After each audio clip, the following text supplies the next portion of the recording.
যদি সত্যি যুবলীগ গড়ে ওঠে তাহলে এদেশের ভবিষ্যৎ অনেক উজ্জ্বল। এদেশের ভবিষ্যতে আজকে যে আমরা আর্থসামাজিক উন্নতি করেছি সেই উন্নতির পথেই এদেশ এগিয়ে যাবে। সেজন্য আমি আমাদের বর্তমান যুবলীগের চেয়ারম্যানকে আন্তরিক ধন্যবাদ জানাই তার জ্ঞান গর্ব বক্তৃতার জন্য। খুব চমৎকার বক্তব্য সে রেখেছে। আসলে প্রফেসর মানুষ তো প্রফেসরের মতনই বক্তৃতা দিয়েছে। সেই জন্য আমার আন্তরিক দোয়া আশীর্বাদ। আমরা চাই বাংলাদেশ এগিয়ে যাবে। দুর্ভাগ্য আমাদের যে ৭৫-১৫ই আগস্ট জাতিপিতাকে হত্যার পর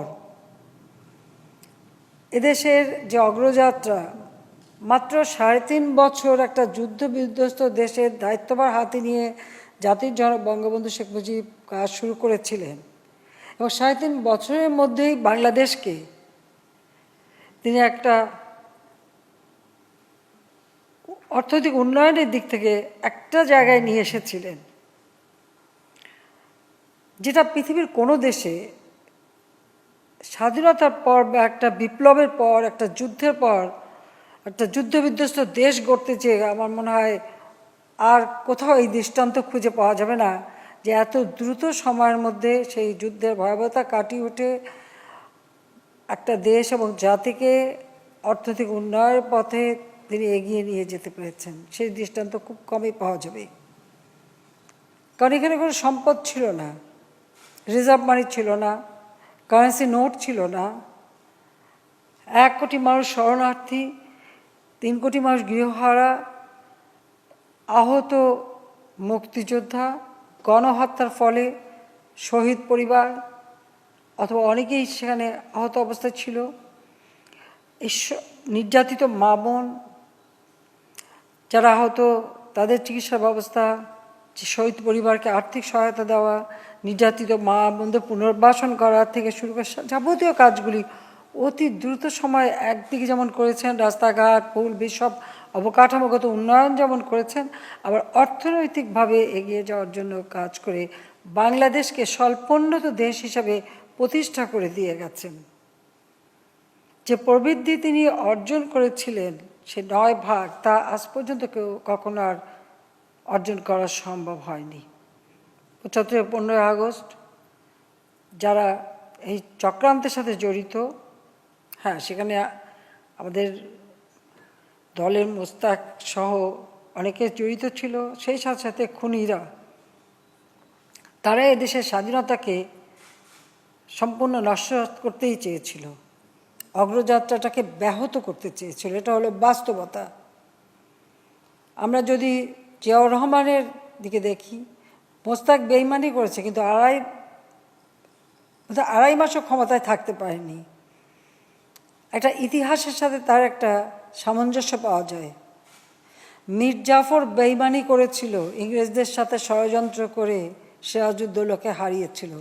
মীর জাফর কিন্তু আড়াই মাসের বেশি ক্ষমতায় বা নবাবই করতে পারে নাই। ঠিক মোস্তাকও তার ওই রাষ্ট্রীয় ক্ষমতা ধরে রাখতে পারেনি। তার পিছনে যে ছিল তারাই মূলত ক্ষমতাটা দখল করে, অর্থাৎ জিয়াউর রহমান।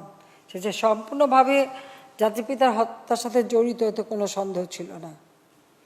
এবং ক্ষমতায় এসে মার্শাল অর্ডিন্যান্স দিয়ে সেই খুনিদের ইন্ডেমনিটি দেওয়া হয়, অর্থাৎ ১৫ই আগস্টের ঘাতকরা তাদের বিচার হবে না। অর্থাৎ আমরা যারা, আমি এখানে আছি, ওই যেখানে পরশ, আপনাদের যুবলীগের চেয়ারম্যান তাপস অথবা আবুল হাসান আবদুল্লাহ সহ আমরা যারা বাবা মা ভাই বা কেউ সন্তান হারিয়েছে, কারো বিচার চাওয়ার কোনো অধিকার ছিল না। অর্থাৎ একটা রাষ্ট্রে বিচারহীনতা কালচার শুরু করা হয়েছিল, বরং খুনিদেরকে পুরস্কৃত করা হয়েছিল। বিভিন্ন দূতাবাসে তাদের চাকরি দেওয়া হয়েছে, রাষ্ট্রদূত করা হয়েছে। আর স্বাধীনতা বিরোধী, মানবতা বিরোধী কাজ যারা করেছিল, যাদের বিচার জাতিপিতা শুরু করেছিলেন, এর মধ্যে কয়েক হাজার সাজাপ্রাপ্ত এবং গ্রেপ্তার,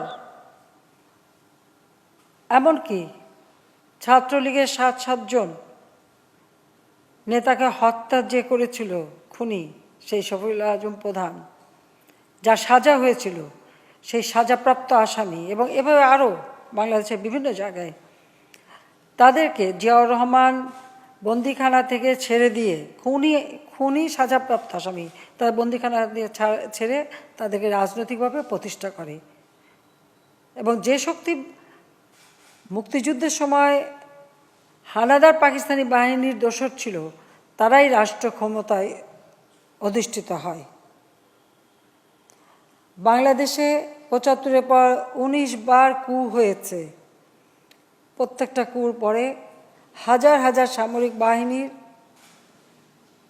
সৈনিক এবং অফিসারদের হত্যা করা হয়েছে, সেই সাথে রাজনৈতিক নেতা কর্মীদের উপর হত্যাযজ্ঞ চলেছে এবং আওয়ামী লীগের সকল স্তরের নেতা কর্মী তো গ্রেপ্তার এবং বন্দী।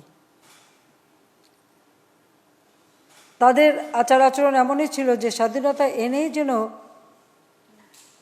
তারা এটা বলতে চায় যে স্বাধীনতা আনাটাই যেন ভুল ছিল, অর্থাৎ পাকিস্তানের প্রদেশটা থাকলেই ভালো ছিল।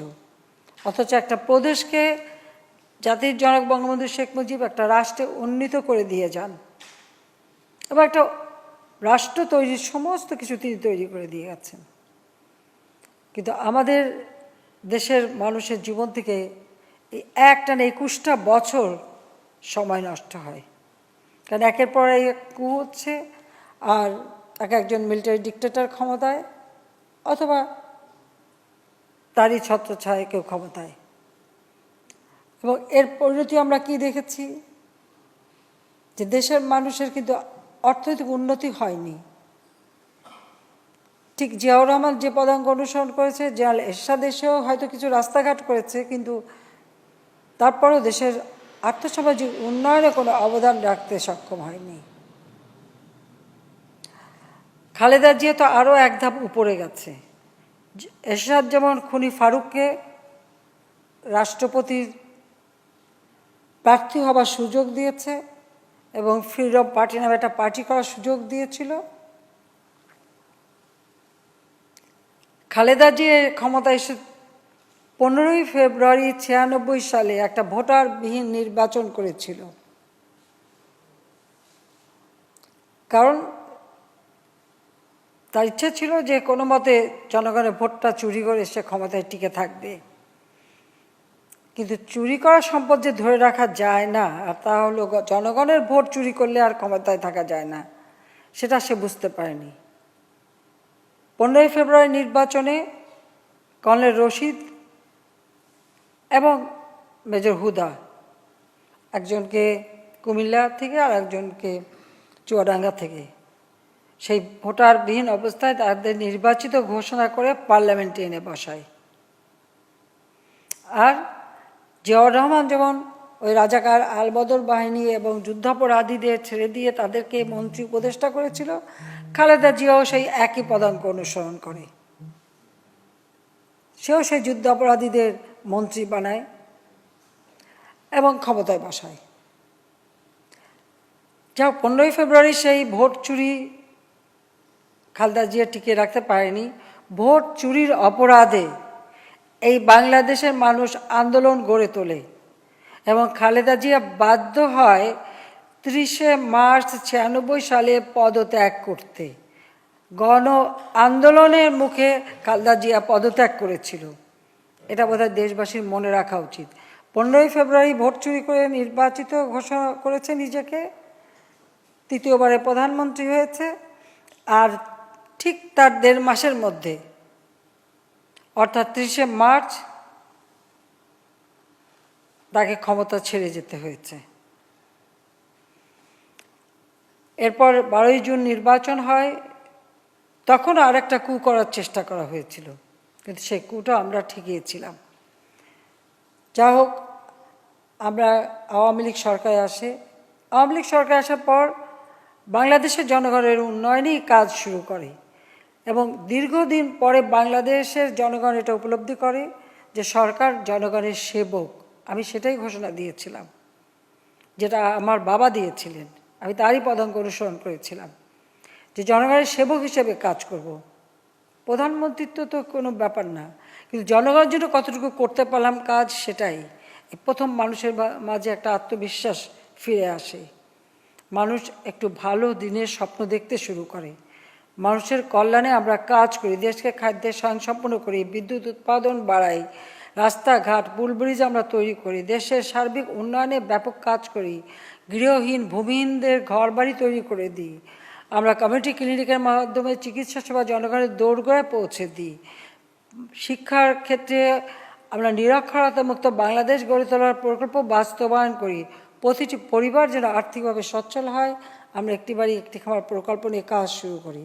আমাদের দুর্ভাগ্য 2001 সালে ক্ষমতা আসতে পারলাম না, কারণ আমাদের সম্পদ, হ্যাঁ আমরা গ্যাস উত্তোলনের জন্য বিভিন্ন বিদেশি কোম্পানিকে লিজ দিয়েছিলাম, কিন্তু সেই গ্যাস দেশের মানুষের কাজে না লাগিয়ে আরেকটি দেশে বিক্রি করতে হবে, এই প্রস্তাব আসে। আমি রাজি হইনি যে আমার দেশের সম্পদ দেশের মানুষের কাজে আগে লাগবে। মানুষের চাহিদা পূরণ করে 50 বছরের রিজার্ভ রেখে যদি উদ্বৃত্ত থাকে তখন আমরা বিক্রি করার কথা চিন্তা করতে পারি, তার আগে নয়। বৃহৎ দেশ, শক্তিশালী দেশ, মহাশক্তিশালী পরাক্রমশালী দেশ, তাদের মুখের উপর এত বড় কথা? কারণ আমাদের গ্যাস বেচবে আমেরিকা, কিনবে ভারত। এই দুই শক্তির বিরুদ্ধে আমি দাঁড়াই যে আমি বিক্রি করব না। কিন্তু একই সাথে একই মিটিংয়ে আমি দেখেছি মুচলেখা দেয় খালেদা জিয়া, সে গ্যাস বিক্রি করতে রাজি হয়ে যায়। স্বাভাবিক, 2001-এ খালেদা জিয়া ক্ষমতা আসে, কিন্তু 2001-এ নির্বাচনটা কেমন হয়েছিল? তো যেভাবে অত্যাচার আমাদের নেতা কর্মীদের উপর, কত জনের হাত কেটেছে, চোখ তুলেছে, মেরেছে, মেয়েদের উপর পাশবিক অত্যাচার করেছে, 2001 সালে নির্বাচনের দিন থেকে যে অত্যাচার শুরু হয়েছিল, সেই ভয়াবহ অত্যাচারের কথা নিশ্চয়ই কেউ ভুলে যায়নি। তার উপর ক্ষমতায় আসার পরে বাংলাদেশকে পাঁচবার দুর্নীতিতে চ্যাম্পিয়ন করেছে। বাংলাদেশ সে বাংলা ভাই এবং সন্ত্রাস জঙ্গিবাদ সৃষ্টি করেছে। 64 জেলার মধ্যে 63 জেলায় বোমা হামলা করিয়েছে। বাংলাদেশের যত অগ্রযাত্রা সব বন্ধ করেছে, কমিউনিটি ক্লিনিক বন্ধ করে দিয়েছে, অন্যান্য সমস্ত কর্মসূচি, নিরক্ষরতা মুক্ত বাংলাদেশ করব সেটা বন্ধ করে দিয়েছে। একটি বাড়ি একটি খামার প্রকল্প সেটাও স্থবির, অর্থাৎ জনকল্যাণমুখী সমস্ত কাজ বন্ধ করে দিয়ে দু হাতে টাকা লুটেছে, সম্পদ লুটেছে আর ঘুষ দুর্নীতি করেছে। আর বাংলাদেশ সারা বিশ্বে দুর্নীতিতে চ্যাম্পিয়ন। তাদের অত্যাচার, নির্যাতন এবং সেই সাথে সাথে এই দুর্নীতি, দুঃশাসন, যার ফলে দেশে এমার্জেন্সি এসেছে। কিন্তু তখনও দেখেছি যে আঘাতটা আমাদের উপরেই আগে আসে। আমি ধন্যবাদ জানাই যুবলীগকে যে সেই 1-11 পর যখন আমি গ্রেপ্তার হয়েছি, যুবলীগ তখন মাঠে ছিল, তারা প্রতিবাদ করেছে, কাজ করেছে। ছাত্রলীগ, যুবলীগ, এমনকি আমাদের শিক্ষকরা, আওয়ামী লীগ প্রত্যেকেই কাজ করেছে, এতে কোনো সন্দেহ নাই। কিন্তু যুবলীগও তখন, অর্থাৎ দুঃসময়ে তারা কাজ করেছে। খালেদা জিয়া ক্ষমতায় থাকতে এদেশে কী অবস্থা ছিল? আজকে তার চিকিৎসার জন্য এত চেঁচামেচি করে বেড়াচ্ছে। খালেদা জিয়া ক্ষমতায় থাকতে আমাদের সাবেক সেনাপ্রধান জেনারেল মোস্তাফিজুর রহমান, তিনি যখন অসুস্থ, তাকে সিএমএইচে পর্যন্ত চিকিৎসা করতে দেয় নাই। এমনকি সে যখন আইসিইউতে ভর্তি, তাকে স্ট্রেচারে করে কোর্টে নিয়ে হাজির করছে। তাকে জেনারেল পদ দেওয়া হয়েছিল, সেটা বাতিল করে দিয়েছিল, তার প্রমোশনও বাতিল করেছিল। এমনকি আমি সেনাবাহিনীতে যখন নারীদের ভর্তি নিশ্চিত করি, কারণ আমাদের সশস্ত্র বাহিনীতে আগে নারী সদস্যরা ছিল না, মেয়েরা ছিল না, আমি মেয়েদেরকে দিই। মোস্তাফিজের ছোট মেয়ে, সে প্রথম ব্যাচে জয়েন করে। তার পাসিং আউট প্যারেড যখন হয় খালেদা জিয়া ক্ষমতায়, আমি একটা নিয়ম করেছিলাম, সেটা এখনও আছে চলমান, যে বাবা মা উপস্থিত থাকবে, তারা নিজের হাতে তার সন্তানকে ব্যাচ পড়াবে। দুর্ভাগ্যের বিষয় হলো খালেদা জিয়া জেনারেল মোস্তাফিজ এবং তার স্ত্রীকে আসতে দেয়নি, তার মেয়ের ব্যাচটা তারা পড়াতে পারেনি। অথচ এটাই ছিল আমার সেনাবাহিনীতে প্রথম নারী অফিসার, কিন্তু মোস্তাফিজের সেই পারমিশনটা পর্যন্ত ছিল না। এই হলো খালেদা জিয়া। আর এরশাদরে তো কারাগারে বন্দি করে রেখেছে, তাকে চিকিৎসার জন্য কোনোদিন সুযোগ দেয়নি, রওশন এরশাদকে দেয়নি। আবার জিয়াউর রহমান যখন ক্ষমতা, আমাদের সাজ্জাদ চৌধুরীর অপারেশন হয়েছিল, ঘা শুকায়নি, সে ব্যান্ডেজ অবস্থায় তাকে গ্রেপ্তার করে জেলে জিয়াউর রহমান ভরেছিল। ঠিক একই অবস্থা মতিয়া চৌধুরী, তাকেও তখন জেলে দিয়েছিল, তারও তখন টিবি হয়েছিল, অসুস্থ ছিল, তাকেও জেলে দিয়েছিল। তো যারা এরকম বহু অন্যায় অবিচারের কথা, এমনকি যে আমাদের পার্টির অনেক নেতাকে গ্রেপ্তার করে যে অকথ্য অত্যাচার করেছে, বাহাউদ্দিন নাসিম থেকে শুরু করে মহিউদ্দিন খান আলমগীর, সাবির হোসেন, শেখ সেলিম সহ বহু নেতাদের গ্রেপ্তার করে তাদের উপরে অকথ্য নির্যাতন করেছে, অত্যাচার করেছে। নাসিমকে তো এমন অত্যাচার করেছিল যে তাকে মৃত মনে করে তাড়াতাড়ি কারাগারে পাঠিয়ে দেয়। যা হোক, সে বেঁচে গেছে, দিনের পর দিন অত্যাচার করেছে। আবার সেই অত্যাচারের ভিডিও নিয়ে খালেদা জিয়া, তারেক জিয়া দেখে তারা উৎফুল্ল হয়েছে। এই ধরনের হিংস্র একটা চরিত্র আমরা দেখেছি। শুধু তাই না, তারপরেও খালেদা জিয়ার ছেলে যখন মারা গেল কোকো, আমি গেলাম সহানুভূতি দেখাতে। আমি হঠাৎ করে যাইনি, আমার এখান থেকে আমার মিলিটারি সেক্রেটারি যোগাযোগ করেছে, এডিসি যোগাযোগ করেছে, সময় নির্দিষ্ট করা হয়েছে, আমি সময় মতো গেছি। আমার এখান থেকে SSF গেছে, সেখানে তারা দেখেছে কোথায় যাব। আমি যখন রওনা হয়ে গেছি, গুলশান রোডে ঢুকছি, তখন শুনলাম তারা ওই বাড়ির মেইন গেট খুলবে না, আমার গাড়ি ঢুকতে দেবে না। তাই বললাম, এত দূর যখন চলে আসছি ফিরে আসবো কেন? ঠিক আছে, পাশে নিশ্চয়ই ছোটো গেট, পকেট গেট আছে, সেখান থেকে যাব। যখনই আমার গাড়িটা বাড়ির সামনে থেমেছে, আমার যে SSF-এর অফিসার ছিল, সে ভিতরে ছিল, সে তখন জাস্ট বাইরে এসে দাঁড়িয়েছে আমাকে নিতে। তার পিছনে তারা সাথে সাথে দরজাটা বন্ধ করে তালা দিয়ে দিয়েছে। আমি গাড়ির থেকে নেমে বের করবো, আমি আর ঢুকতে পারি না। আমি গেছি একটা মা সন্তান হারা, তাকে সহানুভূতি দেখাতে, আর সেখানে এইভাবে অপমান করে ফেরত দিয়েছে আমাকে। তা আমি বিএনপির নেতাদের জিজ্ঞাসা করি, তারা যে সহানুভূতি দেখাতে বলে, তারা যে সহযোগিতা চায়, খালেদা জিয়া কী আচরণ করেছে? 21শে আগস্ট যে গ্রেনেড হামলা, তার আগে খালেদা জিয়ার কী বক্তব্য ছিল? যে শেখ হাসিনা প্রধানমন্ত্রী তো দূরের কথা, কোনোদিন বিরোধী দলের নেতাও হতে পারবে না, এই বক্তৃতাই তো খালেদা জিয়া দিয়েছিল। এবং আওয়ামী লীগ 100 বছরও ক্ষমতায় যেতে পারবে না। তা আল্লাহর খেলা, এতে তো বোঝা ভার।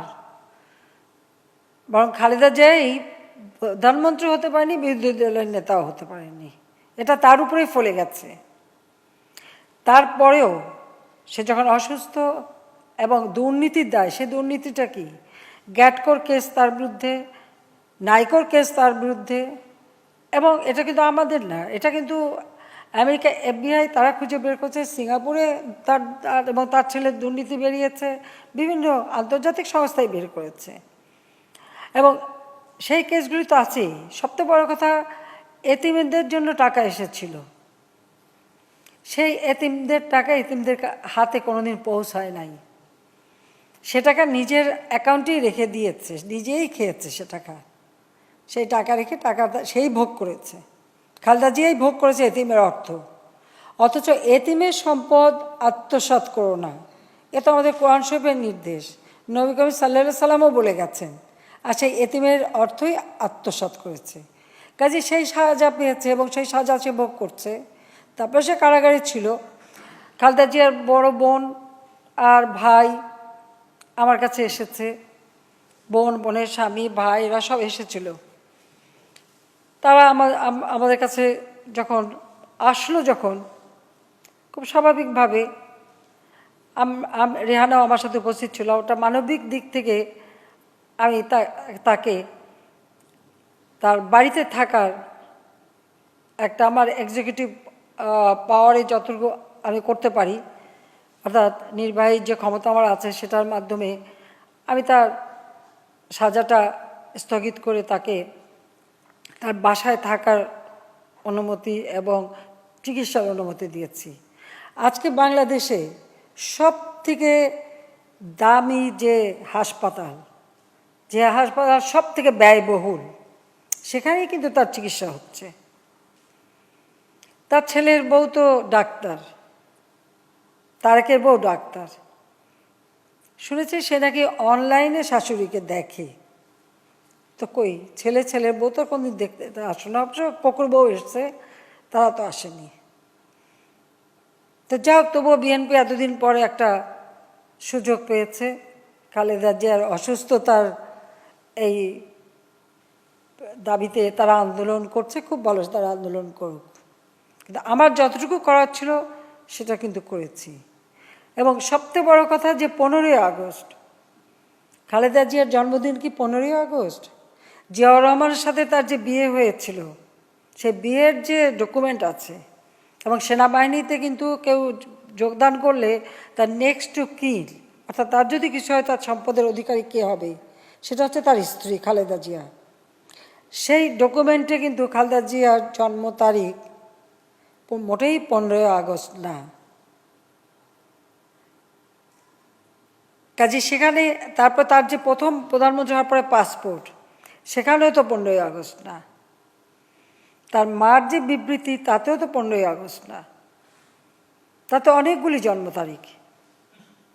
আর সে সময় সেই ওই সামরিক বাহিনীর যে ডকুমেন্ট, সেখানে তার জন্ম বছর হচ্ছে 44, 1944 সালে তার জন্ম দেখানো আছে, তার যখন বিয়ে হয়। তাহলে কি তার 1944 সালে জন্ম হয়েছিল না আমি জানি না। তাহলে বিয়ের জন্যই কি বাড়ানো হয়েছিল, তাই বা কে জানে। অবশ্যই সেটা এখন 45 থেকে 46-এ এসছে। তো যাই হোক, বছরের হিসেবে গরমিল হতে পারে। আগে তো আর মানে বার্থ সার্টিফিকেট থাকতো না, ওটা গরমিল হতে পারে। তো তারিখটা এই 4-5টা তারিখ হয় কিভাবে? কোথাও 5ই সেপ্টেম্বর, কোথাও 19 আগস্ট, আবার প্রধানমন্ত্রী হওয়ার পরে হয়ে গেল 15ই আগস্ট। তো এরকম 15ই আগস্টে জন্মদিন করে কেক কেটে উৎসব করার অর্থটা কি? ওই দিন আমরা যারা বাবা মা ভাই সন্তান হারিয়েছি, আমাদের মনে আঘাত করা, আমাদেরকে কষ্ট দেওয়া, এটাই তো। এই কষ্টটা দেবার জন্যই তো খালেদা জিয়া 15ই আগস্ট বা তার জন্মদিবস পালন করে। তা আমার কাছ থেকে আর কত আশা করে তারা? কিভাবে আশা করে? সেটাই আমার প্রশ্ন। আমার পিতার হত্যাকারীদের বিচার করতে দেবে না। খুনিদের বিচার আমরা শুরু করেছি 96 সালে যখন ক্ষমতায় আসি। 2001-এ ক্ষমতা আমরা আসতে পারিনি, সেই বিচার শুধু বন্ধই না, একজন খুনি বিদেশে সে মারা যায়, পাশা সামরিক অফিসার মারা যাওয়ার পর, কারণ আমরা ক্ষমতা এসে স্বাভাবিক তাদের সবাইকে চাকরি থেকে বের করে দিয়েছি, কিন্তু সেই মৃত অফিসারকে খালেদা জিয়া এসে তাকে অবসরের সুযোগ দেয় এবং তার প্রমোশন দিয়ে তার সকল টাকা পয়সা ফেরত দেয়। আর একজন খুনি খায়রুজ্জামান, তাকে ফেরত নিয়ে এসে পররাষ্ট্র মন্ত্রণালয়ে চাকরি দিয়ে, এমনকি যেদিন 4 নেতা হত্যার বিচারের রায় ঘোষণা হবে, সেই হত্যায় এই খায়রুজ্জামান আসামি, একজন আসামি, তার বিচারের রায় ঘোষণা হবে, সেখানে প্রধানমন্ত্রী হয়ে খালেদা জিয়া তাকে চাকরিতে বহাল, প্রমোশন দেওয়া এবং রাষ্ট্রদূত হিসেবে বিদেশে পাঠায়। তো কতটা মানে জঘন্য মনোবৃত্তি, সেটাই মানুষকে জানতে হবে। কত হীনমন্যতায় ভোগে। খুনিদেরকে আশ্রয় প্রশ্রয় না, পুরস্কৃতই শুধু না, তাদের এই কাজ করার সকল উদ্দেশ্যটাই হচ্ছে আমাদেরকে আরও আঘাত দেওয়া। একে তো আমরা সর্বহারা ছিলাম, তারপরে বিদেশে থাকতে হয়েছে, আসতে জিয়াউর রহমান আমাদের কখনো আসতে দেয়নি। রেহানার পাসপোর্টটা পর্যন্ত সে করতে দেয়নি, রিনিউ করে দেয়নি। আমি যেহেতু দিল্লিতে ছিলাম, সেখানে যিনি হাইকমিশনার ছিলেন শামসুর রহমান সাহেব, তিনি আমার পাসপোর্ট রিনিউ করে দিয়েছিলেন, কিন্তু রেহানা লন্ডনে চলে গেছিলো, তার পাসপোর্ট করতে দেয়নি, জিয়াউর রহমান পারমিশন দেয়নি। জাতির পিতার হত্যার একটা তদন্ত কমিশন লন্ডনের 80 সালে আমরা করি। Sir Thomas Williams, QC MP, Nobel laureate Sean MacBride, আয়ারল্যান্ডের তিনি পররাষ্ট্রমন্ত্রী ছিলেন, তাদেরকে দিয়ে। স্যার টমাস উইলিয়াম ঢাকায় আসতে চেয়েছেন তদন্ত করতে, জিয়াউর রহমান তাকে কিন্তু ভিসা দেয়নি। এরা আমাদের কাছ থেকে কী আশা করে?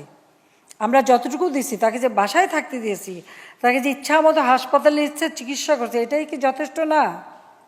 এটাই কি অনেক বড় উদারতা আমরা দেখাইনি? সেটা তো দেখেছে। আর কত? আর 44 সালে যদি জন্ম হয় তো তার বয়স কত, সেটাও তো দেখতে হবে।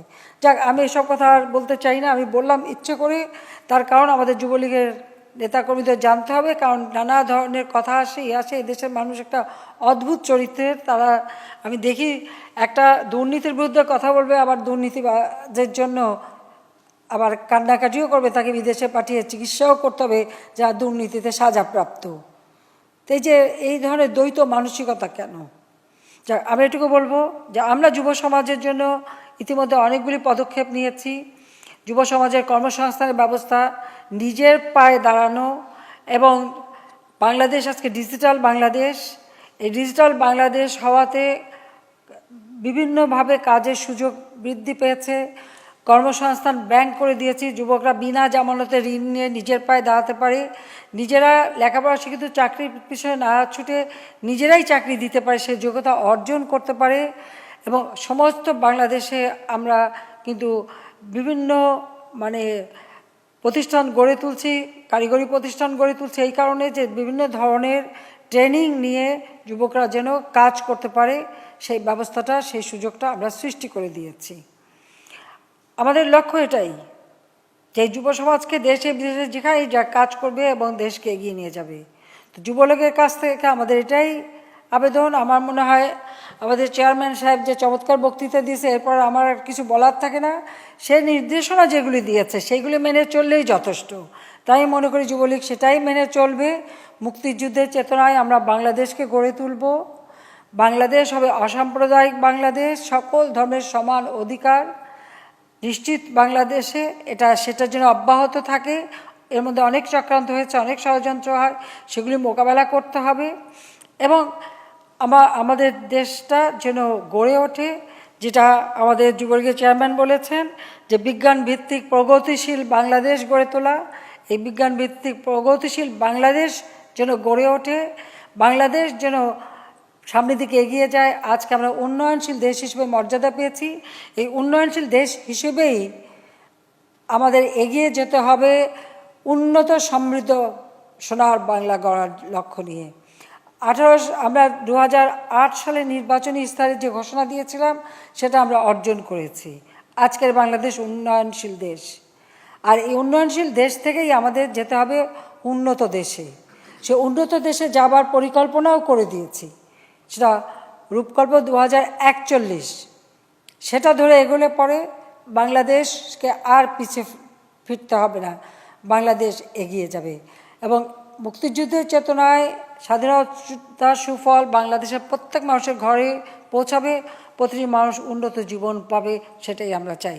আমি যুবলীগকে ধন্যবাদ জানাই যে করোনাকালীন সময়ে তারা মানুষের পাশে দাঁড়িয়েছে এবং খাদ্য সাহায্য দিয়েছে, চিকিৎসা সাহায্য দিয়েছে, তাদের অক্সিজেন সিলিন্ডার দিয়েছে, চিকিৎসার জন্য তাদেরকে সাহায্য করা, পাশে নিয়ে যাওয়া, সব ধরনের কাজ করেছে। মুজিব বর্ষ উপলক্ষে যে বৃক্ষরোপণ, সেই সার্থকভাবে আমি মনে করি সেই 1 কোটি বৃক্ষরোপণ তারা করেছে। এবং সেই সাথে সাথে তারা কৃষক যখন ধান কাটতে পারে না, আমি যখন ছাত্রলীগে বললাম ধান কাটতে, যুবলীগের সবাই নেমে গেছে, সেখানে ধান কেটে কৃষকের ঘরে পৌঁছে দিয়েছে।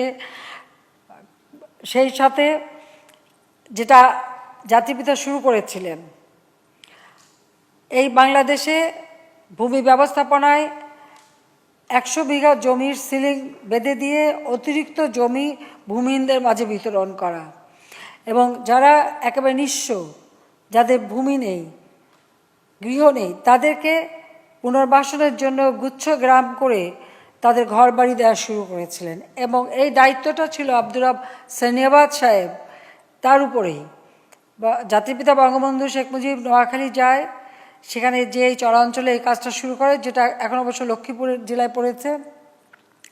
আর আব্দুর রব সেনিয়াবাদ সাহেব যে সেটা উদ্বোধন করে এই গৃহহীন মানুষকে পুনর্বাসনের কাজ শুরু করেন। সেই পদাঙ্ক অনুসরণ করে যেমন গুচ্ছগ্রাম আছে, সেই সাথে সাথে আমরা আশ্রয়ণ প্রকল্প নিয়েছি। 1996 সাল থেকে এই পর্যন্ত আমরা প্রায় 10 লক্ষ মানুষকে ঘর করে দিয়েছি। এখন আমরা সার্ভে করে দেখেছি, এখন যেটুকু বাকি আছে, হয়তো আর 4-5 লাখ মানুষ বাকি আছে, তাদের জন্য আমরা ঘর করে দিচ্ছি। এই সাথে সামঞ্জস্যকে যুবলীগ যে মানে পদক্ষেপ নিয়েছে, আশ্রয় দিচ্ছে আশ্রয়হীন মানুষকে, গৃহহীন মানুষকে, এবং তাদের ঘর বাড়ি করে দিচ্ছে। এবং আজকে প্রায় 61টি পরিবারকে ঘর তৈরি করে দেওয়ার যে প্রকল্প নিয়েছে, বাস্তবায়ন করছে, তার জন্য আমি তাদেরকে ধন্যবাদ জানিয়ে আমি এই আশ্রয় ঘরগুলি করে দেওয়া, এভাবেই মানুষের সেবা করা দরকার। কাজী তরুণ সমাজ এগিয়ে আসলে মানুষের সেবার মধ্য দিয়ে নিজের ভবিষ্যৎকে যেমন দেশ সেবায় নিয়োজিত করতে হবে, নিজের ভবিষ্যৎকে গড়ে তুলতে হবে, বা আগামী প্রজন্মগুলিও যেন সুন্দরভাবে গড়ে ওঠে, সেইভাবেই আগামী প্রজন্মকেও এগিয়ে নিয়ে যেতে হবে। আমি যুবলীগকে ধন্যবাদ জানিয়ে আমি এটুকু বলবো যে বাংলাদেশ জাতির পিতা বঙ্গবন্ধু শেখ মুজিবের আদর্শ নিয়ে এগিয়ে যেতে হবে এবং মুক্তিযুদ্ধের চেতনায় গড়ে তুলতে হবে। ইনশাআল্লাহ এই বাংলাদেশ জাতির পিতার স্বপ্নের ক্ষুধা দারিদ্র্যমুক্ত সোনার বাংলা হিসেবে গড়ে উঠবে। এই কথা বলেই আমি এই আশ্রয় প্রকল্পে যাদেরকে ঘর দেওয়া হয়েছে, আমি সেই ঘর দেওয়ার এই কার্যক্রমের শুভ উদ্বোধন ঘোষণা করে দিচ্ছি। সবাইকে ধন্যবাদ। জয় বাংলা, জয় বঙ্গবন্ধু, বাংলাদেশ চিরজীবী হোক। কিন্তু ভালো ঘরই দিয়েছে তারা।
যুবলীগকে ধন্যবাদ।